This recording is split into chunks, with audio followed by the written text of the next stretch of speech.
मध्य प्रदेश की सरकार में आज बजट पेश हुआ। मुझे इस बात की प्रसन्नता है कि अभी तक के सारे बजट के रिकॉर्ड को तोड़ते हुए 3,60,000 करोड़ से ज्यादा का बजट ये पेश होना, ये मध्य प्रदेश का अपने आप में एक नया रिकॉर्ड है। और इस बजट की खास बात है कि इसमें किसी प्रकार का कोई टैक्स नहीं लगाया गया। दूसरा, किसी विभाग की कोई भी मांग को कम नहीं किया गया, बल्कि हर विभाग की मांग को बढ़ाया गया, क्योंकि बजट की थीम ही विकसित मध्य प्रदेश विकसित भारत। यशस्वी प्रधानमंत्री के नेतृत्व में जीडीपी को जिस ढंग से माननीय प्रधानमंत्री जी ने अपेक्षा की है, उसी भावना के अनुरूप हमने अपने बजट का लक्ष्य तय किया है कि आने वाले 5 साल में ये बजट 2 गुना किया जाएगा, अर्थात जीडीपी में हमारी भूमिका एक बड़ी भूमिका के रूप में बदलेगी। बजट की विशेषता है कि इसमें सभी वर्गों का, खास करके युवा, गरीब, महिला, किसान, सभी प्रकार के लोगों का पर्याप्त ध्यान रखा की तरफ भी किया गया। पर्याप्त में हम अपनी आगे लेके बढ़ेंगे, जिसमें दक्षिण के कई राज्य आगे गए हैं, मध्य प्रदेश में भी बड़ी संभावना है। उसके दूसरे उलट हमारे युवाओं के लिए भी भारतीय प्रशासनिक सेवा में उनका रोल अदा हो, इसलिए सभी प्रकार की यूपीएससी या मध्य प्रदेश की किसी भी व्यावसायिक परीक्षा के लिए किसी प्रकार का शुल्क न लेते हुए सभी युवाओं को सभी सेवाओं के लिए प्रोत्साहन दिया जाएगा। सभी प्रकार के प्रशिक्षण के लिए व्यवस्था की जाएगी और खास करके हमारे देश के और प्रदेश के अंदर युवाओं का अपना योगदान मध्य प्रदेश का बढ़ाने के लिए एक दीर्घगामी योजना हमने बनाई है। एक बड़ा निर्णय और भी किया है कि जो बच्चे अपने हॉस्टल में आकर के पढ़ते हैं या अन्य जगह कोचिंग के लिए जाते हैं, इनकी भी पर्याप्त चिंता करने का काम के लिए राशि बजट में रखी गई है। मुझे इस बात की भी प्रसन्नता है कि पशुपालन को लेकर के मध्य प्रदेश का भौगोलिक एरिया भी बहुत बड़ा है, गांव की आबादी भी बहुत बड़ी है। हमारी कृषि विकास दर तो बहुत अच्छी हुई है, लेकिन दूध उत्पादन के मामले में लंबे समय से अभी पर्याप्त धनराशि दी है। फसलों के लिए दूध उत्पादन की दे रहे हैं। इसी प्रकार से हम कृषि के आधार पर पशुपालन को भी देखने वाले हैं और ये दोनों इंडस्ट्रियों में बड़ी संभावना है। मैं उम्मीद कर रहा हूं कि पशुपालन के साथ साथ गौशालाएं भी जो संचालित की जा रही, उनकी राशि को भी हमने पर्याप्त रूप से रखा है, ताकि गौशालाओं का संचालन अलग अलग संस्थाएं, गौशाला संचालन करने में पंचायत है, नगर निकाय है या कोई व्यक्तिगत स्तर पर भी करना चाहे तो उन संस्थाओं को भी हमारी सरकार प्रोत्साहन देने वाली है।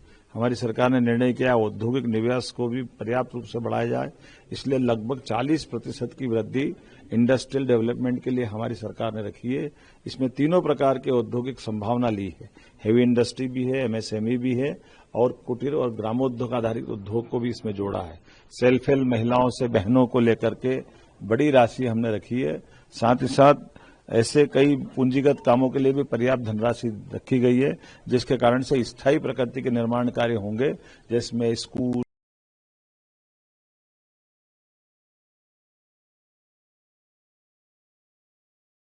मालवा से जोड़ करके सीधे डायरेक्ट कनेक्टिविटी अपनी राजधानी से जुड़े, अर्थात इंटर कनेक्टिविटी के सभी क्षेत्रों में, उसमें हवाई सेवा भी होगी, उसमें मार्ग की भी सेवा होगी और भारत सरकार के साथ जुड़ करके रेलवे के भी विकास की बड़ी संभावना में सरकार ने इसका वित्तीय तरलता की पर्याप्त उपलब्धता रखी है। सिंहस्थ का एक बड़ा आयोजन होने वाला है, राशि बजट में रखी गई है। मुझे इस बात की भी प्रसन्नता है कि पशुपालन को लेकर के मध्य प्रदेश का भौगोलिक एरिया भी बहुत बड़ा है, गांव की आबादी भी बहुत बड़ी है। हमारी कृषि विकास दर तो बहुत अच्छी हुई है, लेकिन दूध उत्पादन के मामले में लंबे समय से अभी प्रोत्साहन के कई अवसर बाकी थे। हमारी सरकार ने पर्याप्त उनके लिए धनराशि दी है, जैसे फसलों के लिए दूध उत्पादन की प्रोत्साहन राशि दे रहे हैं, इसी प्रकार से हम कृषि के आधार पर पशुपालन को भी देखने वाले हैं और ये दोनों इंडस्ट्रियों में बड़ी संभावना है। मैं उम्मीद कर रहा हूं कि पशुपालन के साथ साथ गौशालाएं भी जो संचालित की जा रही, उनकी राशि को भी हमने पर्याप्त रूप से रखा है, ताकि गौशालाओं का संचालन अलग अलग संस्थाएं, गौशाला संचालन करने में पंचायत है, नगर निकाय है या कोई व्यक्तिगत स्तर पर भी करना चाहे तो उन संस्थाओं को भी हमारी सरकार प्रोत्साहन देने वाली है। हमारी सरकार ने निर्णय किया औद्योगिक निवेश को भी पर्याप्त रूप से बढ़ाया जाए, इसलिए लगभग 40% की वृद्धि इंडस्ट्रियल डेवलपमेंट के लिए हमारी सरकार ने रखी है। इसमें तीनों प्रकार के औद्योगिक संभावना ली है, हेवी इंडस्ट्री भी है, एमएसएमई भी है और कुटीर और ग्रामोद्योग आधारित उद्योग को भी इसमें जोड़ा है। सेल्फ हेल्प महिलाओं से बहनों को लेकर के बड़ी राशि हमने रखी है।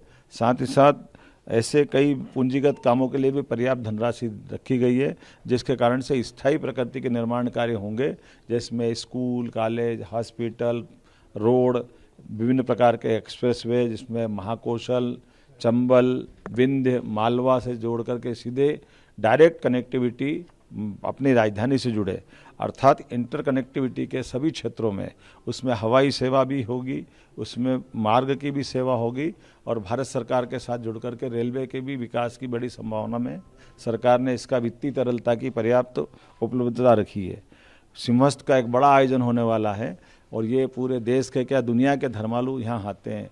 जिस प्रकार से भारत में इसके प्रति सम्मान है, मध्य प्रदेश का इतिहास है कि मध्य प्रदेश का आयोजन भव्य और दिव्य होता है और सभी प्रकार की सुविधाओं के साथ होता है। इस बार का सिंहस्थ का आयोजन उज्जैन में भव्य दिव्य होगा, लेकिन केवल उज्जैन नहीं, लगभग मालवा के इंदौर उज्जैन संभाग के 13 जिलों में जाकर के सभी प्रकार के देवस्थान पर पर्याप्त धनराशि का प्रबंध करने के लिए टोकन मनी के रूप में 500 करोड़ की राशि रखी है और अलग अलग विभागों से अलग अलग प्रस्ताव इसके भी बनाए गए हैं। एक खास योजना हमारे द्वारा और चालू की गई है। बुजुर्गों का हमारे प्रदेश से कई बार बच्चे जा कर के बेंगलोर या अन्य राज्यों में जा कर के काम धंधे करते हैं या विदेश भी चले जाते हैं।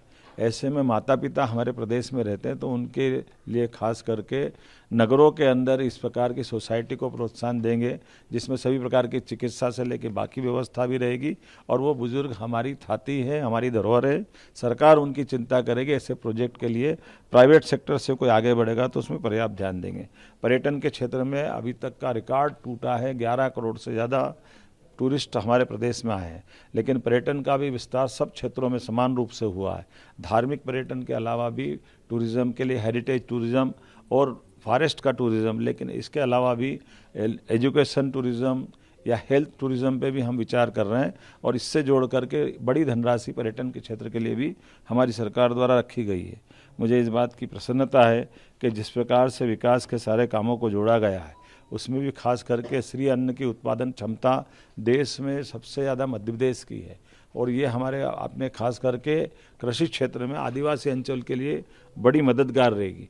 इसलिए श्री अन्न को प्रोत्साहन देने के लिए ज्वार, बाजरा, मक्का ये तो है ही, लेकिन कोदो, कुटकी, रागी सभी प्रकार की फसलों के लिए सरकार ने पर्याप्त रूप से धनराशि देते हुए इनके प्रोत्साहन के लिए भी स्कोप रखा है। मैं उम्मीद करता हूं कि इतने सारे प्रकार से जोड़ करके जो हमने प्लान किया है, यही कारण है कि हमारे लगभग 2 करोड़ 30 लाख से ज़्यादा गरीबी रेखा से लोग बाहर आए हैं।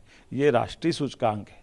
हम कोशिश करेंगे कि हमारे यहाँ गरीबी की रेखा कम हो, रोजगार परख व्यवस्थाओं को लगातार लागू करते हुए लोगों के जीवन की बेहतरी के लिए हम काम करते रहेंगे। मेरी अपनी ओर से बधाई।